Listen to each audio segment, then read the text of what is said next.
Hello, my name is Charlie Morris, the Investment Director of the Fleet Street Letter here at South Bank Research. I'm pleased to have Herman Brodie from Prospector, an expert on behavioural finance. Herman, welcome. Hi. So we've met many times over the years, and I've heard you speak at various events. And recently you were the keynote speaker at the Credit Suisse. The CLSA conference in Hong Kong. That's right. Yeah. Last October. I mean, didn't Bill Clinton play the saxophone there one year? And probably did, and a lot of other renowned speakers who show up at this event, the biggest event in Asia, of course, and so it's always an honor to speak there. Well, there we go. So if you're a keynote of that, so it's a great privilege to have you with us. So your expertise is behavioural finance. Mm-hmm. Tell us what that means.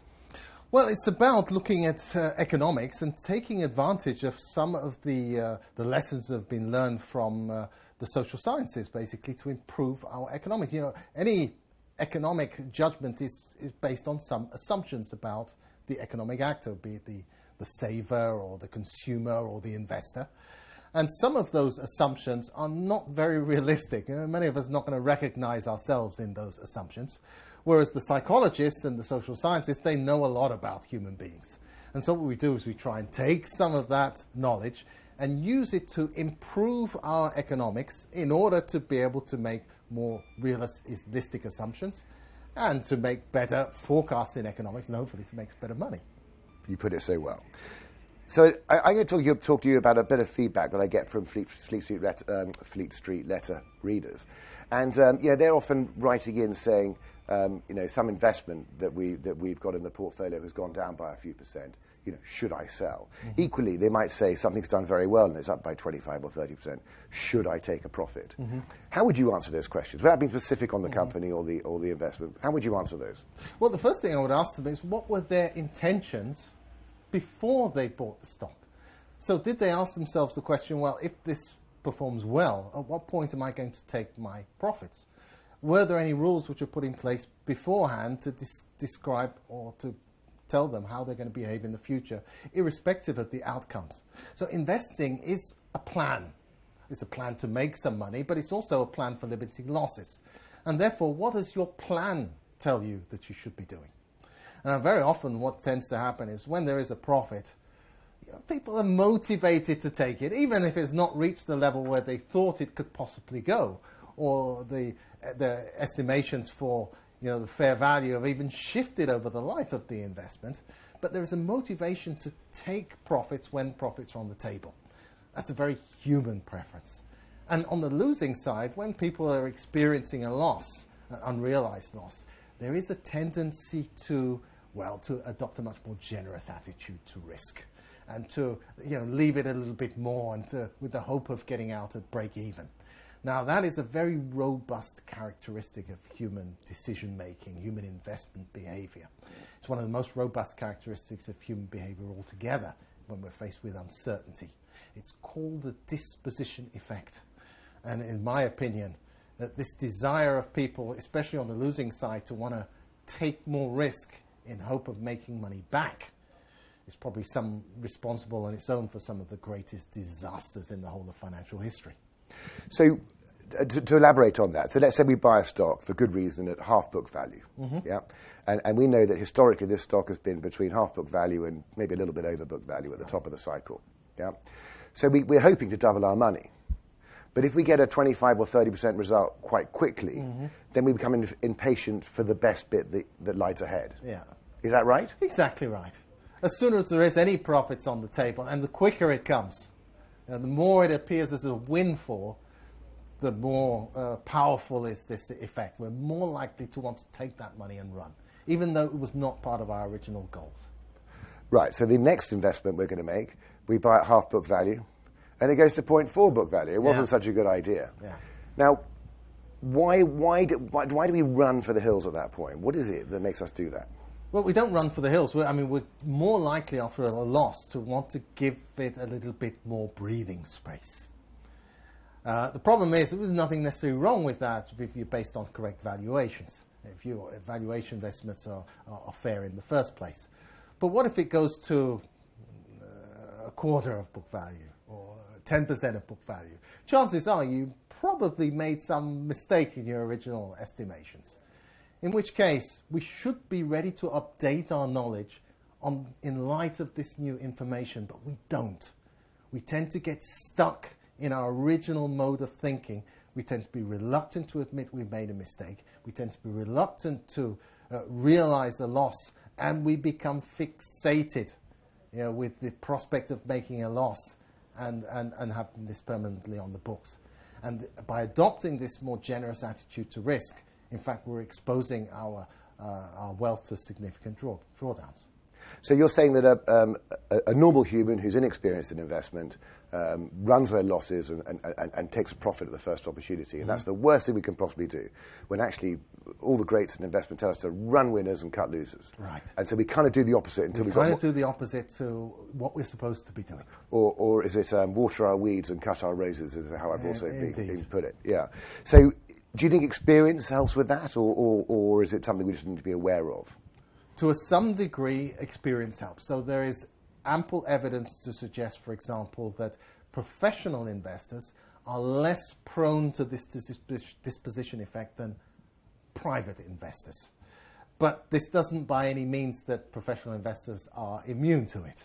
They exhibit exactly the same tendency in the same direction, but to a lesser degree.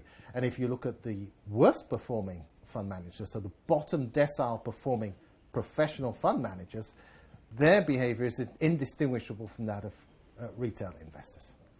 So they're less prone, so experience helps, but it doesn't make one immune.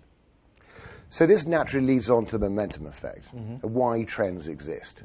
Now, Fleet Street letters are very familiar with the momentum effect because I've written about it a great deal.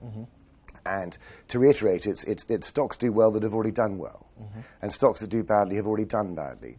And every now and then there's a big inversion, which we call a momentum crash, but they're pretty rare. By and large, the trend is your friend. Right. From a behavioural perspective, explain to me why momentum works.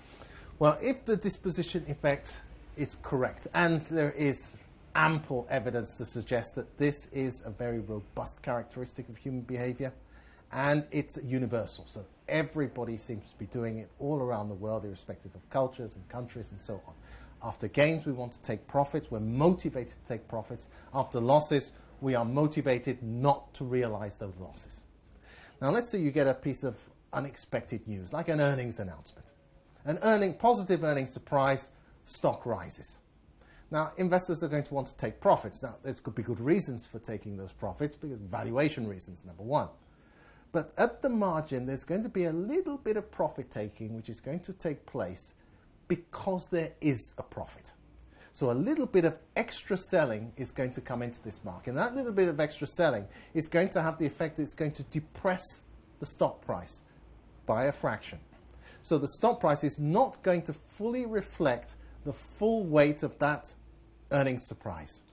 It's going to be a little bit lower than it would be. Now, over time, of course, that little gap is going to be taken away. So there's going to have a price drift over time in the direction of that earnings surprise. It's momentum. Same thing applies to the downside. You get a negative earnings surprise. Stock price falls.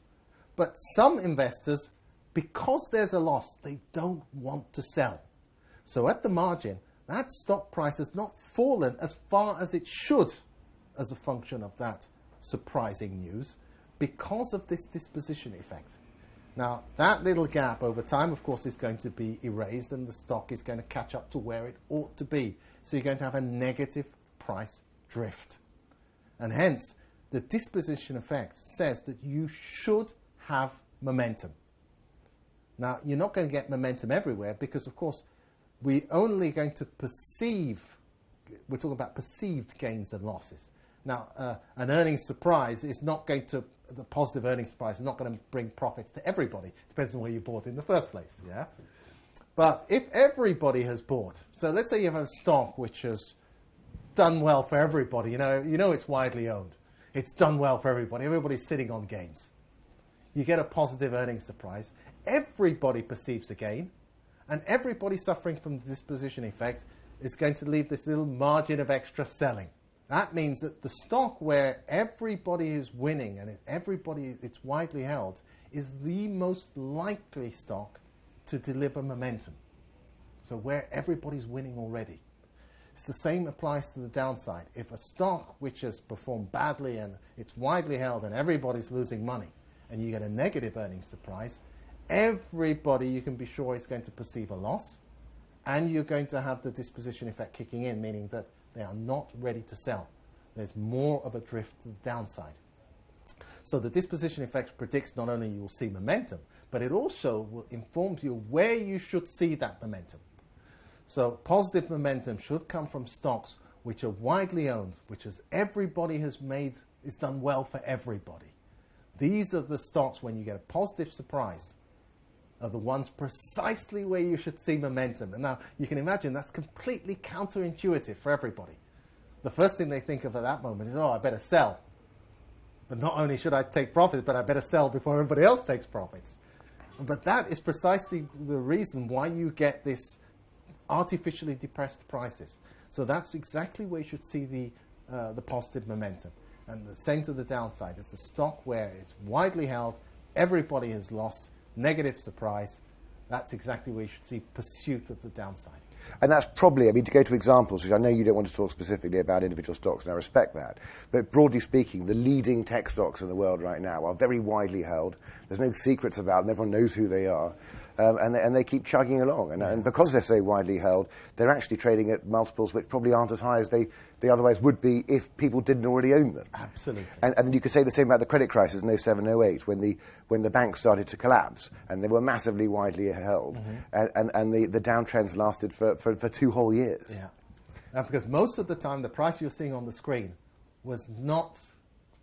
did not fully reflect the negative news because people refused to sell. This takes time for this to catch up. And that's what we call drift, is momentum. So actually what we're saying in momentum is the price, despite the fact that the fundamentals are good and everyone loves the company, is it's structurally slightly undervalued. Undervalued. The price does not fully reflect all the available information out there. And a losing trend is structurally slightly overvalued. Right. And this goes on for long periods of time until it doesn't. Yes. So you've already taught us a few things about the fact that the price we pay for a stock doesn't matter. The market doesn't have a memory as to who we are and why we bought it and sold it. It doesn't matter. And so therefore, it's the market equally doesn't care about the fact that we take a profit too soon and we run a loss for too long. So actually, if we change our behaviour slightly and focused on why we bought or sold a security, that would help our investment outcome over time. Now, in aggregate, people are worried about a lot of things in the world. They look at the growth of China, which might come to an end one day. They're worried about the state of Europe, about the politics, and all sorts of things that keep people awake at night. Yet somehow the volatility of the markets really calm. So volatility is obviously something that's sometimes high, sometimes low. And I'm not going to ask you why it's high or low at the moment. But what I will ask you is, how does that change investor behaviour? Well, investors have a certain preference for the distribution of returns in the stock market. Typically, we expect stock markets to rise, which is reasonable, so a positive expected return. And there's some volatility. You have a bell curve around this mean return. Now, as investors, we have a preference for returns distribution where you have a positive skew, i.e. the right-hand tail of those distributions is very long, like a lottery, where you have a small chance of making a very outsized returns, and, well, your downside is going to be pretty limited. Now, any investment which delivers a returns distribution which looks like this, investors tend to pay a lot for it, in fact, even overpay. But that's very untypical for stock markets. Typically, stock markets offer a very modest prospect of making above par returns, and it's always paired with a small risk that things could go just disastrously wrong.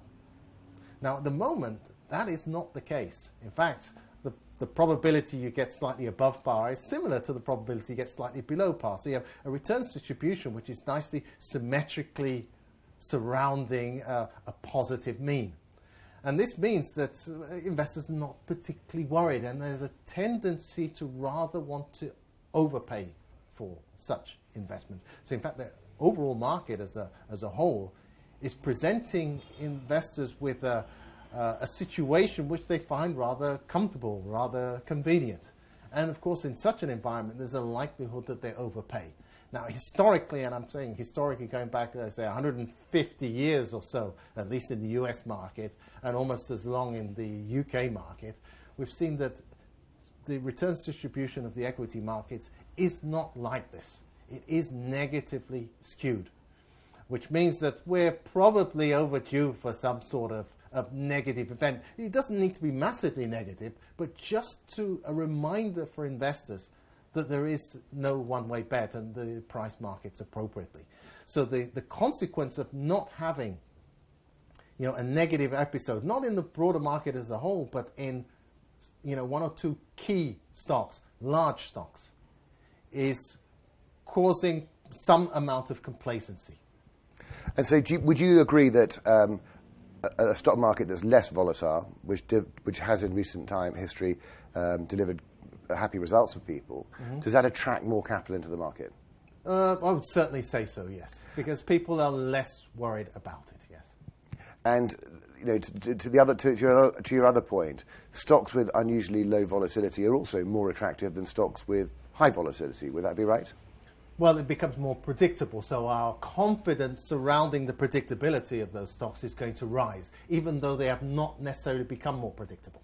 But our confidence about our ability to predict is going to rise with the shrinking volatility. And that could explain to some degree why high-quality equities, consumer staples, those sorts of sectors have been so popular since the credit crisis, because they've got structural low volatility in an area where people have an inherent fear. But then again, there's also that wonderful expression that a bull market climbs a wall of worry. So, I mean, can you explain to me why that's true? And a bear market slides the rope of hope. Why are those statements true?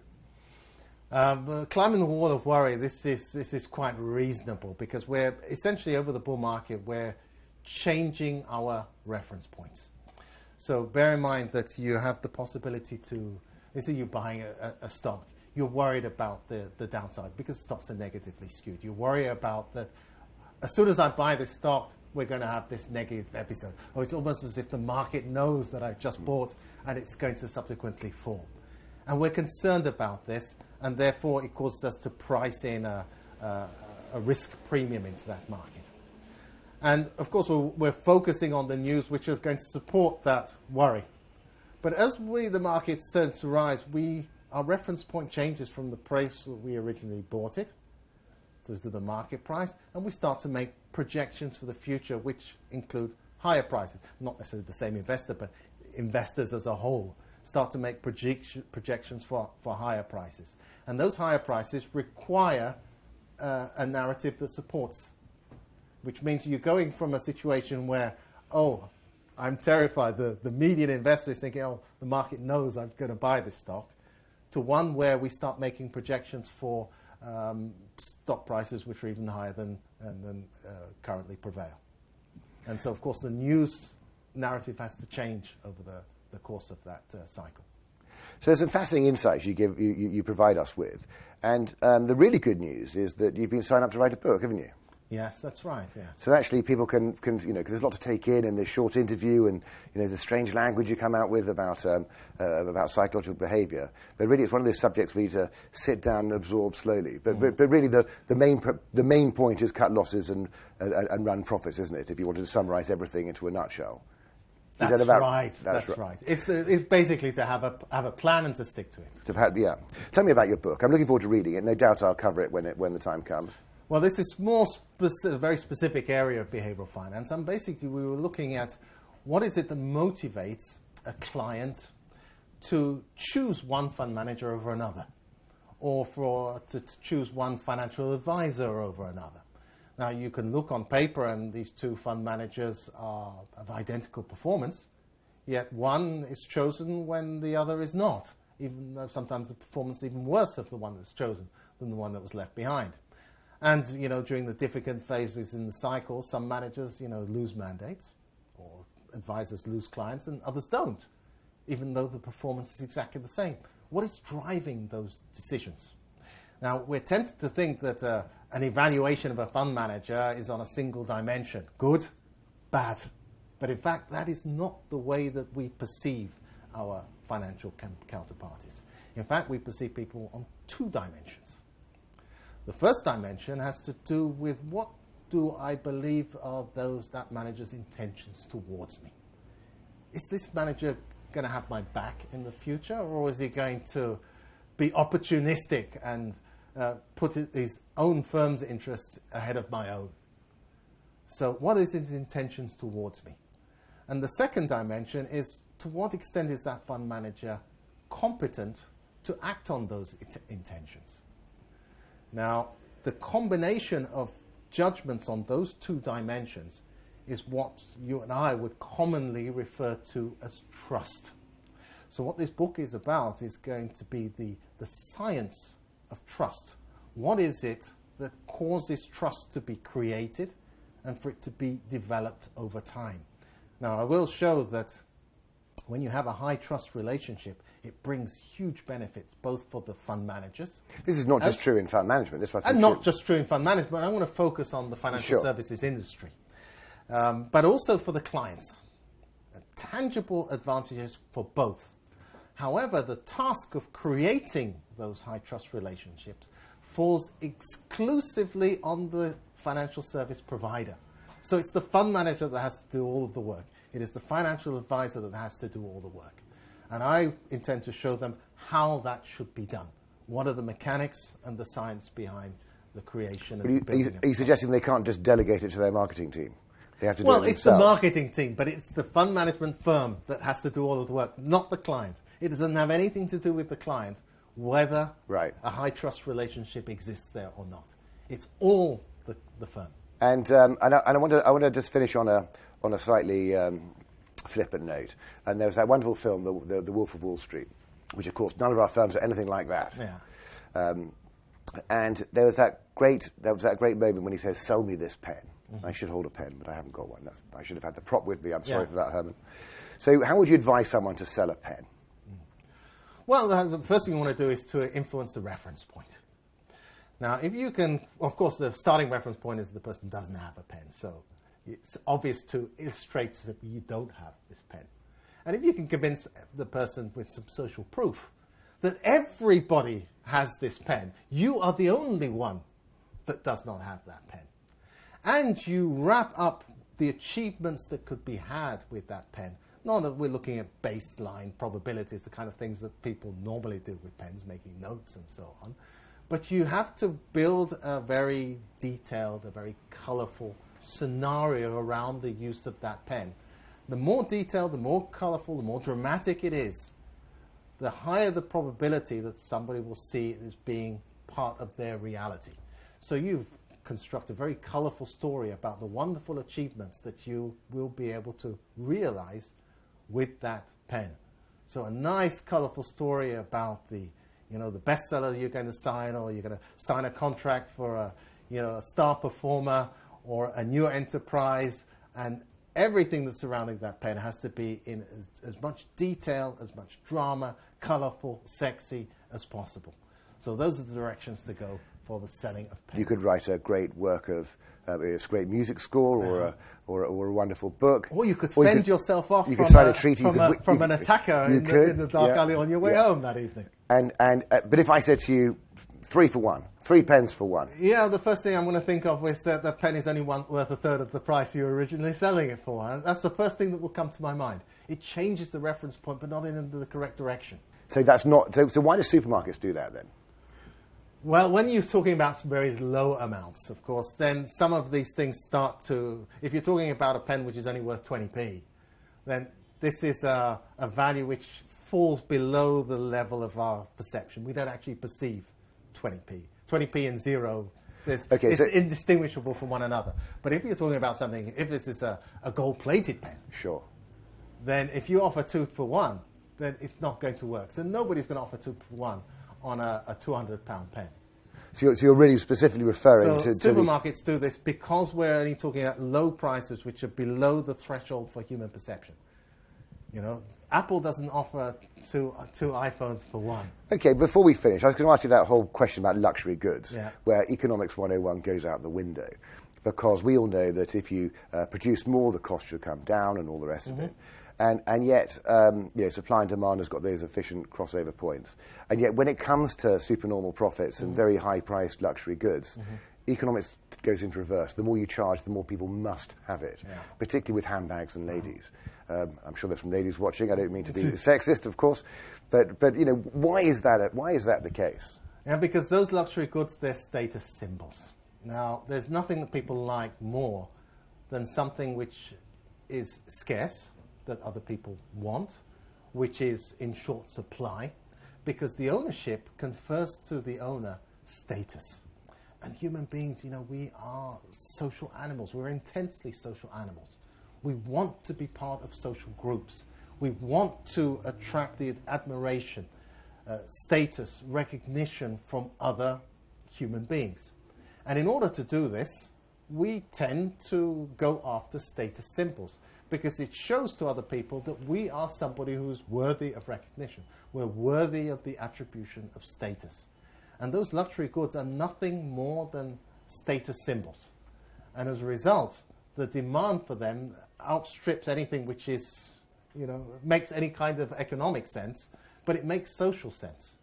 And that's precisely the reason why, the luxury goods are able to achieve this social status. And of course, they can easily lose that status if, a more salient social status symbol becomes, visible, or it's watered down as a brand or as a symbol, whereas people no longer attract status to it.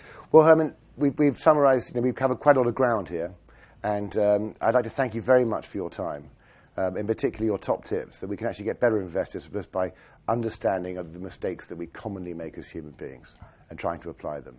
And we all look forward very much to reading your book in due course. Okay, thank you very much.